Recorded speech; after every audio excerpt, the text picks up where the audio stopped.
So now let's see how we can work around with the white balance effect inside of Corel Draw. So in order to do that, I'm going to go around onto the file menu and then I'm going to go around onto import right here. So once I go ahead and do that, I'm going to go around and let's say, for example, import out a bid right here, just like this. And to apply the white balance effect, you need to go around onto the effects menu right here, and then you can go around onto adjust right here. So once you go ahead and do that, you can see that white balance is an option right here.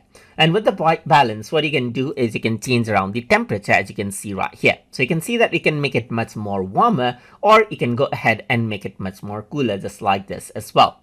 Apart from that, you can also go around and change around the tint. You can make it much more green or make it much more magenta right here and get the white balance as you like.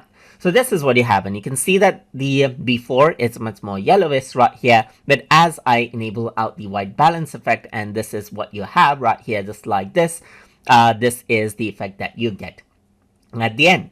So that is how you can work around with the white balance effect inside of Corel Draw. So hope you guys learned something as always. And as always, please like, comment, share, and subscribe.